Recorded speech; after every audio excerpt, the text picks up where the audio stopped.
Hello and welcome to Fortress, Alaska. I'm your host Dave, and today we're taking a look at the long out of production Ruger Mark 1.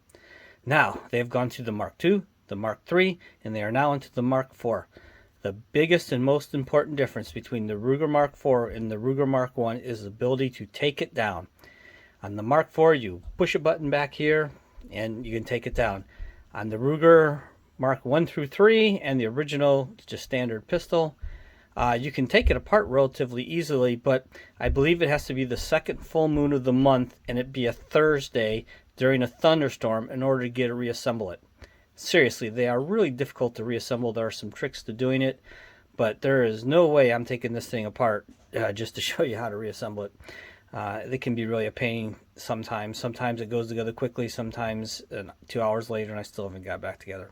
Anyway, so the great thing is that if you want one, the Ruger Mark IV is the one to get because it comes apart with just a simple push of a button.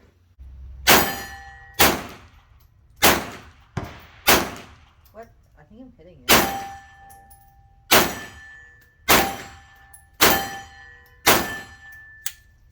So let's take a look at this Ruger Mark 1. First of all, this is the target model. As you can see by the sight here, the sight is undercut. This casts a shadow on it, making it darker. And then it's also serrated here, which also helps. The idea is not to reflect too much light and make it easier to see your sight for a target model.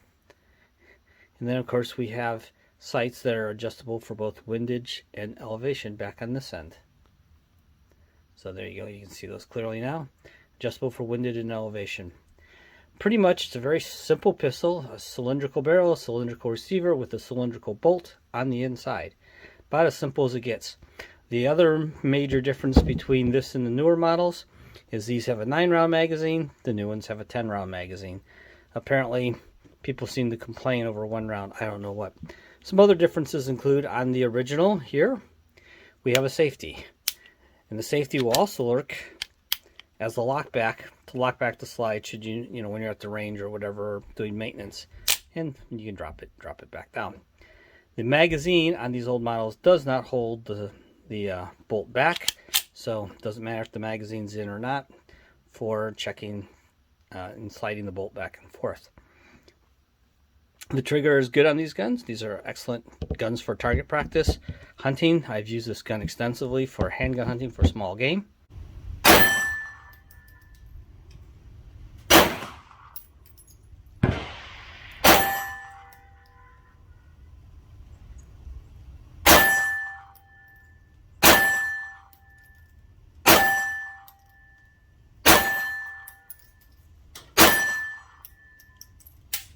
This particular gun I purchased new approximately 41 years ago.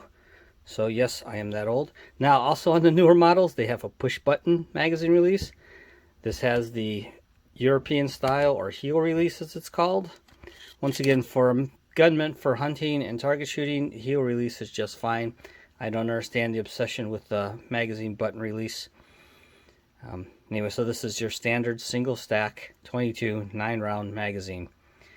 Quite effective, and for loading it's very easy. You can just pull down on the slide on this button and insert 1 round at a time, remembering only to pull this down as much as you need to insert 1 round so that the rounds stay racked and stacked appropriately.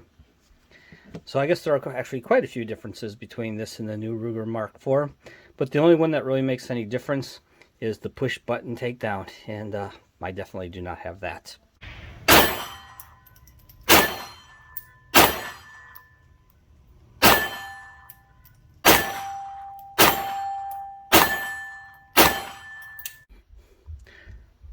Now, these pistols were never inexpensive. Currently, a standard model Ruger Mark IV goes for about $500, and the high-end models will go over $1,000.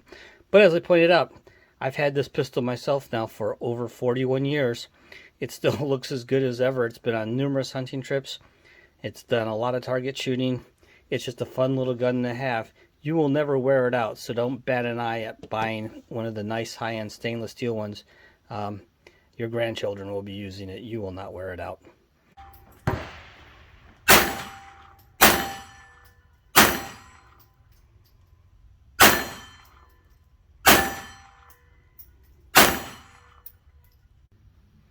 I really can't demonstrate the trigger because this is a rim fire and is really not meant to be dry fired, and I have no snap caps for 22 rim fire. Anyways, should you see a Ruger Mark 1 through 3 used in the store, they're excellent buys because really not too many people want them anymore because the Ruger Mark 4 has made them all obsolete simply based on the ability to take it down so easily. And magazines are not always backwards compatible. The new Mark 4 I think will work with Mark 3 magazines, but I don't believe any of them would handle this old magazine, and nor would I think my gun would handle the new magazine. So anyways, so if you should see one used, they should be at a good price. I would recommend getting one. They make excellent target, blinking, hunting pistols. They're just a good all-around solid pistol that will last you your lifetime. Check me out on all the social media platforms. And as always, have a good day and get out shooting.